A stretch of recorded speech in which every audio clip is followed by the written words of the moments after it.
Hello and welcome, my lovely viewers and my dear students. Welcome back to yet again another session of set theory. And today we are on part 4 of the set theory topic that we started. And we are going to learn in the session today operation on sets. So let's get started. So today's session on operation of sets is going to be extremely useful for all grade 9 and grade 10 students, and there are going to be 4 operations that we are going to be discussing in this session today. Let me tell you which are the 4 operations that we are going to be doing in the session for today. And before I give you the names of the 4 different set operations that we are going to be focusing on, let me give you the learning objective of today's session. In the session today, we are going to be working on 4 set operations and we are going to be learning to solve problems on each of those operations. Okay, so now the 4 set operations that we will be focusing on. The first set operation we are going to be learning today is the union of 2 sets.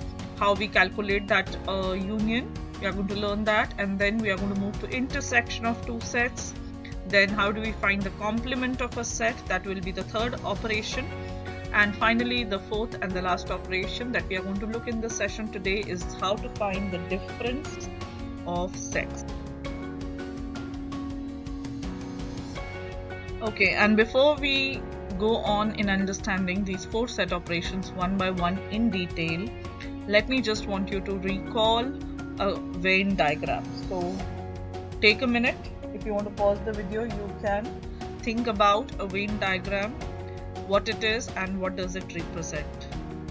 So let me recall for you. A Venn diagram is a diagrammatic representation that is going to be representing your sets. And for example, if you see on this slide, then the set A is going to be represented as a circle. So this circle, yellow circle that you see with the capital letter A written inside, is representing your set A. And how do you represent? You represent by the shape of a circle. So this set A is inside this rectangle, which is a rectangular region, and this is the biggest set possible, which is the universal set. So universal set we are denoting with the capital letter U. So this U contains all the sets. So inside I have taken a small set which is circular in shape, set A. So this is how you're going to be using Venn diagram also in the session today, little bit to explain all the 4 set operations. Okay, so let's now understand the first set operation, which is union of 2 sets. So if you have 2 sets, say set A and set B, how are we going to write the union first of all? So for these 2 sets, union starts with the capital letter U. So that is what is going to denote the union. So whenever you have a union, you will see the capital letter U. So A union B is written in this form. This is the notation or the representation for a union. Now what is the definition? I hope you can all recognize here the set builder notation, which is defining the set operation of A union B. So it is defined as, you put it in the curly brackets, the set of all X such that X is in A or X is in B. So or is the important word here that you should take away. So when you have union of 2 sets, you are using the or notation also. So remember one important note, that the elements of the union are in A or in set B, or they can be in both also. Okay, so if they are in both, we do not need to repeat the common elements. So that is the basic definition of union of sets, and let's now see how we can use this to solve some problems. Let's take an example on union of sets now in the next slide. So in the definition of the union of 2 sets, now I'm just giving you the descriptive notation. So the union of 2 or more sets contains all the elements which are there in both of the set. So we can say either it is in set A or set B or in both. So this is very important. So let's take an example. We already have discussed that we use the capital letter U to denote the notation. So I have here two sets, set A and set B, and you can see here set A is having the outcomes of a die 1, 2, 3, 4, 5 and 6, and set B has the numbers 7, 8, 9, 10 and 11. So the question is, what is the union of set A, which is the outcomes of rolling of a die, and set B, the positive integers?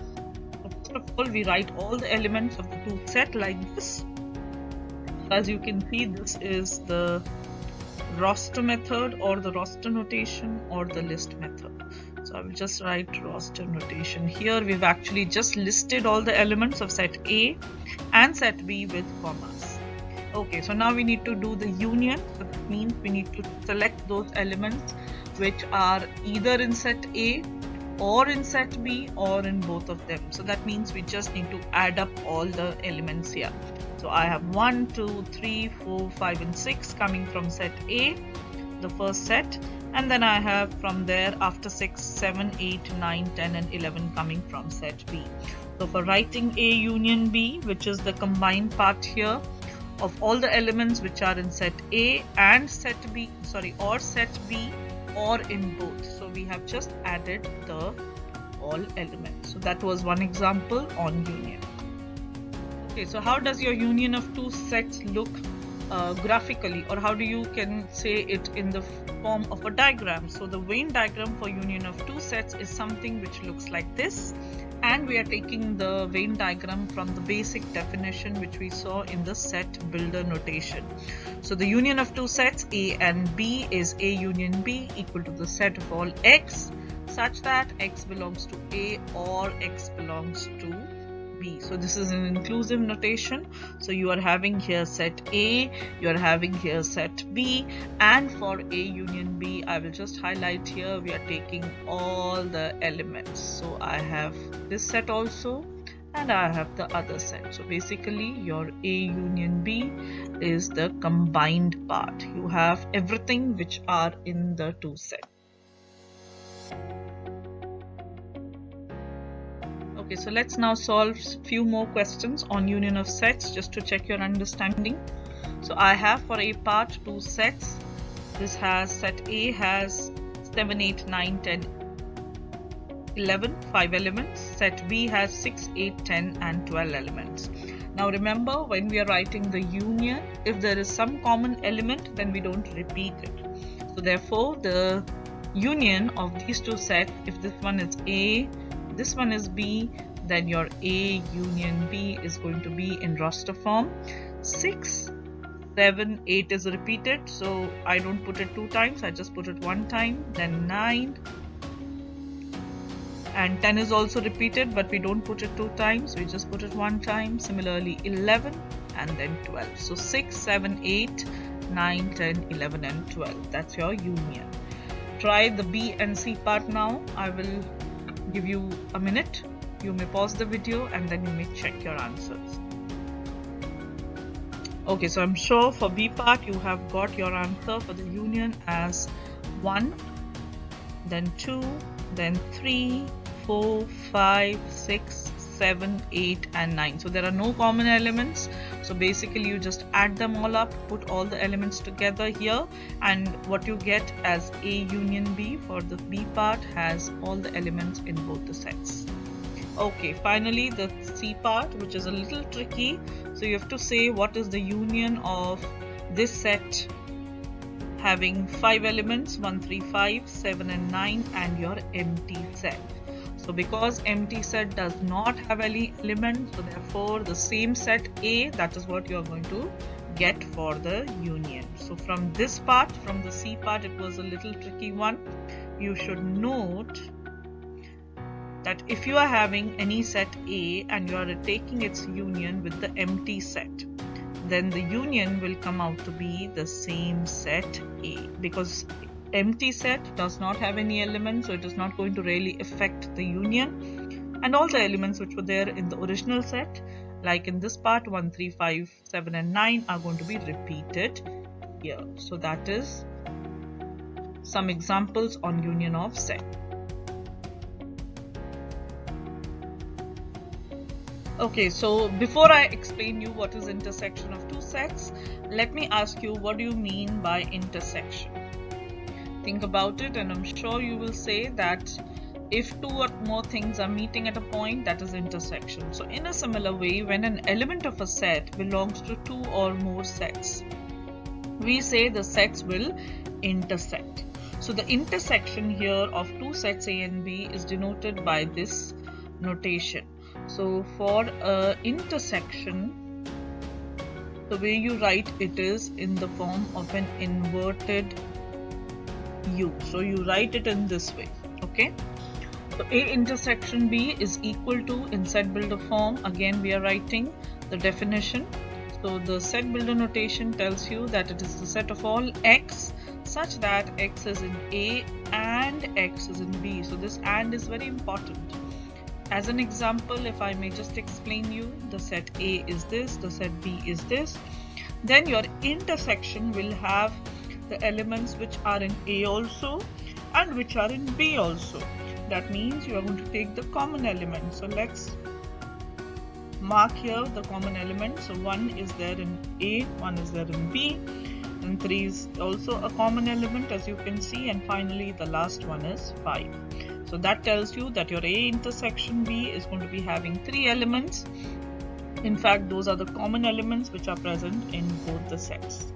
Now, another important note, if you are taking intersection with an empty set, means you have a set like this 1, 2, and you are taking intersection with an empty set.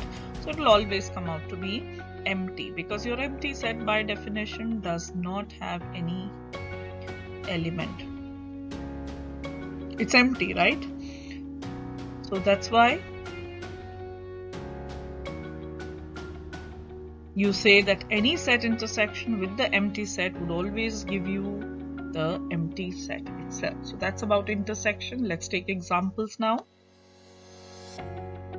Okay, so by definition, we have already seen that intersection of two or more sets has the common elements which are in all the sets. And if we have in particular two sets A and B, then the intersection is denoted by an inverted U. Now let's take a particular example. We need to find the intersection of two sets A and B, where set A is the outcome of rolling of a die. So it has 6 outcomes, as we saw in the previous example also. So this has, let me change colors, 6 outcomes. Okay, B is defined as the set of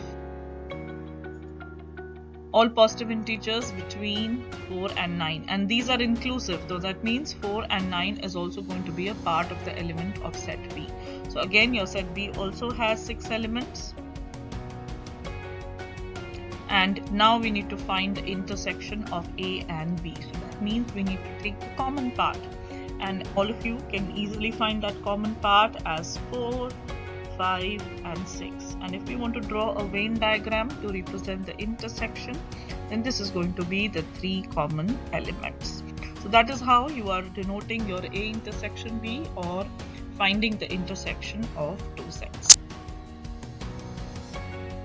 Okay, coming to the Venn diagram of intersection, this is how it looks like. So if you have a set A which is represented by this circle and a set B which is represented by another circle, then the common part which is in the middle, which is the common in both A and B, that is denoting your A intersection B. Remember, U is the universal set which is denoted by this rectangle. So by definition, we have already seen this set builder. X, A intersection B is the collection of all X such that X belongs to A and X belongs to B. Now as an example, let us take A as the set of even positive integers and B as the set of prime numbers. Then their intersection would just give you one element, which is 2, because 2 is a prime number which is even also. So that is a common thing. Now you are going to learn one more term here, which is disjoint sets. So A and B are disjoint sets if their intersection is the empty set. So in other way, we could say that two sets are said to be disjoint if they don't share anything in common. There is no common element for disjoint sets. Okay, so now let's solve one question on intersection of two sets. So you have 3 parts A, B, C. and in A part you are given two sets. Let's find the intersection. So we need to take common elements. 8 we can see is common. Then you have 10 which is common, so only two elements, therefore your A intersection B is going to be these two elements for A part. Let's look at B now. Do you find anything which is common?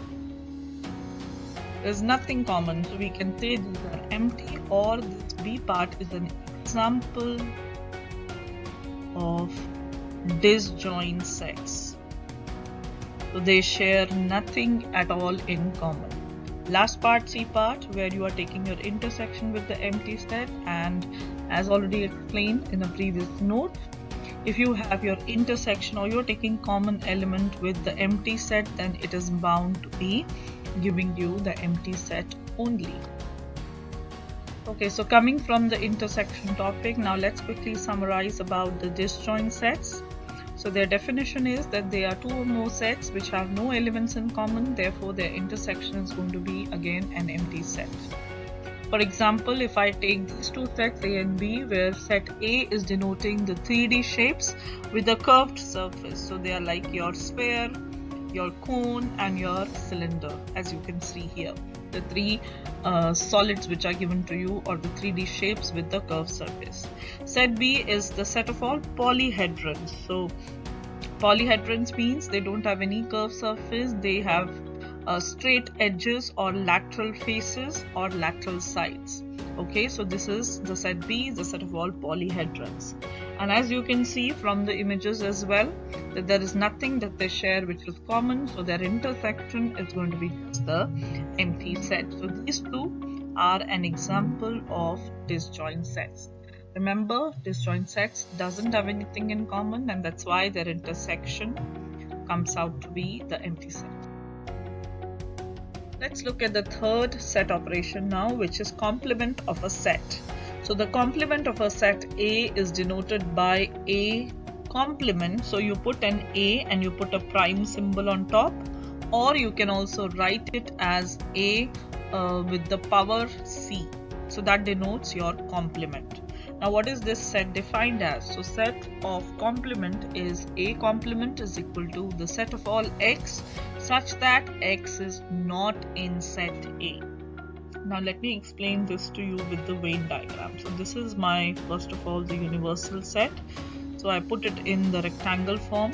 Inside I'm taking any set, for example this is my set A, okay, and I'm now going to define my A complement. So A complement is the set of all X which are not in this set. So if I may just take another color and highlight, so I don't have to take everything which is inside this circle, I have to just take the outside part.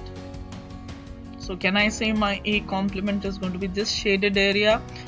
Just ignore this part which has come inside, but yes, what I mean is outside this circle. So maybe if I could just highlight this circle a little bit more. So this is the circle, and whatever are the elements of X which are outside this circle or outside, not a part of A, are going to be in the complement. So can we say that A complement is going to be the rectangle minus the circle, or U minus A? That is another way in which you could define the complement, and this is also equal to AC, another notation. So we are going to be now seeing some examples on complement. So as I already explained you in the last slide about the Venn diagram of a complement, so this is AC, which is the A complement. It is the part of the rectangle which is not a part of the circle, so it is lying outside the circle, and this shaded area represents your complement. So we can define our A complement as the set of all X which belongs to U and does not belongs to A. So you can also write it as U minus A. So from the set of the rectangle, you are removing the elements of A. Okay, so this is how you're going to define, and please note that if you try to take the intersection of A and A complement, because they don't share anything in common, it is going to be an empty set. And if you take the union of A complement, that is this outside part with the circle, what you get is the rectangle. So their union is going to be the whole of the universal set. So this is an important part on complements. Okay, now that we understand what is a complement, let's take an example. So what is the complement of the set of even outcomes when rolling a die? So first of all, we write the universal set, which has all the elements or all the possible outcomes. So these are going to be 6 outcomes which are going to be a part of our universal set. Now I'm defining my set of even outcomes. So I'm just selecting 2, 4 and 6, 3 elements out of this. Now I need to define the complement. So they are the remaining outcomes, which are definitely going to be the set of the possible odd outcomes or odd numbers which you are going to get. So the ones which are remaining, let's highlight 3, 1 and 5. So these 3 are going to be in the set of the complement, which is the set of possible odd outcomes. Let's take an example from your textbook, which also has the concept of complement coupled with the concept of Venn diagram. So you are given a universal set. As you can see, it has 1, 2, 3, 4, 5 elements, and then you are given your set A, which has 3 elements. So your Venn diagram will look something like this, where you have some common elements also and some which are different. So the common ones are inside, W, Y and Z.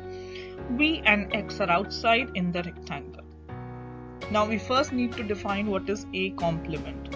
So we can do our A complement as equal to U minus A. Very simple.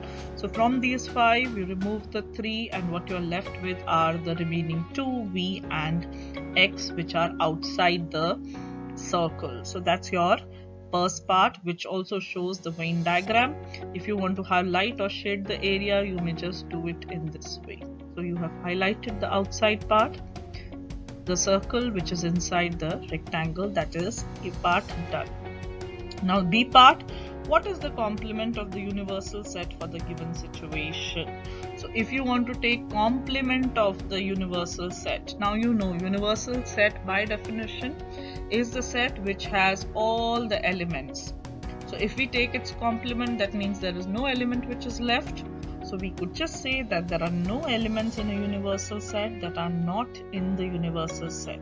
So according to the definition of complement, the complement of the universal set is going to be empty, because all the elements that you see here, the 5 elements V, W, X, Y and Z, which are there in universal set, if you are removing from the universal set itself, then there is nothing which is remaining, and that's why the complement of universal set in B part is going to be the empty set.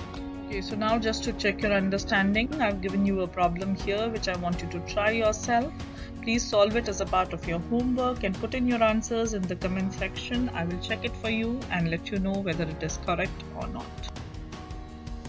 Okay, so now we are on the first and the last set operation, which is difference, and this is how the Venn diagram is going to look for a difference of a set. So if you have 2 sets A and B, I hope you can see the circles, and you have the universal set which is shown by the rectangle. Then to find A minus B or A difference B, you take the set A and you remove the elements which are in set B. So if I may just highlight the part for you, then this is going to be A minus B. From the set A, you have taken out these elements which were from B. That includes this common part. So let's give now the formal definition of set operation of difference. So in set builder notation, if we want to define the difference operation, then it will be the set of all X such that X belongs to A and does not belong to B. So from the elements of set A, you are removing the elements which are from B. Also, you may write it in this form, that A minus B can be written as A intersection B complement. So when you are trying to solve a question in which you need to find A minus B, this is what is going to be really helpful. So it's an important expression, and let's take one example here. So from the set 1, 2 and 3, you have to subtract 3, 4 and 5. So what is the common element? I'm sure you can see the common is 3, so that means from the set A, just remove this one which is from B. So you are left with only 2 after removing 3, and that is 1, 2. Another example, from New York to Washington, you remove 3, 4. Now they don't have anything common, these two sets, so the difference is going to be the same set A. So that tells you that if the sets are disjoint, then there is going to be the same set, which is going to be the difference, which is set A. Now, if you take the difference of any set with the empty set, then you're not actually subtracting anything, because your empty set does not have any element. Therefore, the difference is going to be the same set 1, 2. Let's now solve one very important problem here. This is a long problem that you can expect in your exam, so pretty important. That's why you get my star mark. So you are given two sets here, set K, which is defined in this form, and set L, which is defined in this form. You need to give three things here. First, the intersection of these two sets. Second, the union of these two sets. And finally, the difference of two sets. So first of all, let us see how does this set look like, and let us then define these two sets in a much easier way, that is the roster way or the list method. So I'm going to define now my K in a different notation. So I'm going to put the curly brackets and I'm going to list the elements which are going to be a part of this set. Now your set X, your set K has elements X such that X is belonging to natural number. That means this is going to be an infinite set. That's one thing for sure. And then this set has all elements which are more than 25. So that means this set, which is taking values from the set of natural numbers, will begin from 26. So you have a minimum for this set which is defined, and now you can just write more elements. And I'm writing here 3 elements and then I'm putting ... That tells you that we are using ellipses to denote this infinite set. That is how your set K looks like in the roster notation. Let's similarly define set L. I'm choosing a different color here. So the set L, again in a similar way, we are going to put it in the list method or the roster notation. So X such that X belongs to E. That means it is belonging to the set of even numbers such that it is more than 10. Now it is strictly more than 10, so 10 should not be included. So we begin with the next even number, which is after 10. So that is going to be 12. So then you have 14, you have 16, 18 and so on. Again, this set E, it doesn't have any maximum given to you, so it is going to be also an infinite set. Now I have written very less elements here. You may write more, maybe 20, 22. You want to write more. Now why I'm writing more, you are going to just understand in a minute, because when we are going to take the intersection or when we are going to take the union, we should be able to see similar elements. So if this one is beginning with 26, let us write a few more elements here. Okay, fair enough. We have written many now. So it is going to be again continuing. It is an infinite set. So we'll now do the first part, which is K intersection L. That tells you the common elements. Now because these two sets are going to be infinite, I cannot exactly write all the elements which are common, but let's at least state a few of them. So beginning with the first one, it is going to be 26. I will highlight with a different color. 26 is here also, it's here also. Similarly 28 and then 30 and so on. So I'm going to just write few of them. 32, 34 maybe, and then on and on. So again it is an infinite set. Okay, coming back to the second part of the question, which talks about the union. So union, you know, here for union we are going to just write the elements which are there in either set K or in L or in both. So definitely the minimum would start from 12, then 14, then 16, then 18 and so on. So we could just simply say that for the union it will be till 26, And then after 26 it will include the odd elements also, because we are going to take either in K or in L or in both for the union. That means after this you would just put all the elements, and then again it is infinite set, so on and on it is going to continue. That's your union. Okay, now let's come to the last part of the question, which is the difference. So now I will just write it here, L minus K. So that means from the set of L you remove the elements which are in K. Now this is a tricky one. Think about it. If you want, you may pause the video and then I will give you the answer for this one. Okay, so that means let's come to the set L first. So from this L set, which is having all the even numbers starting from 12 and it doesn't have a maximum, I'm removing the K. So that means from 12 to 24 everything is going to be there. There is nothing which is going to be subtracted. So from here till 24 you will have all the elements. So 1, 2, 3, 4, 5, 6, 7. And then from 26 onwards, this 26 gets removed because it is common. Let me change color. Yeah, 26 gets removed, it is common. Then 28 also gets removed, it is common. So after 20,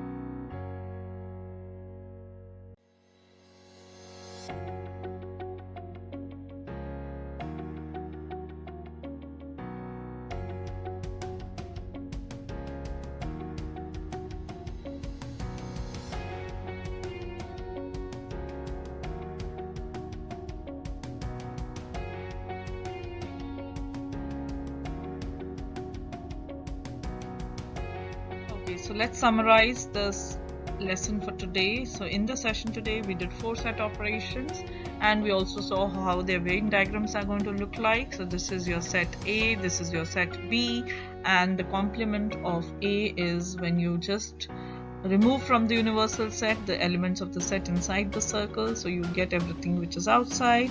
This is complement of B, the union and the intersection. The end of today's long yet very important session where we learnt about different set operations. I would urge you to revise today's session, and we are going to continue with set theory more and more on this in the next session. So before we leave, I would request you to like, share and subscribe to my channel Mathematics Made Easy for more and more math videos. Till then, take care, stay safe, bye students.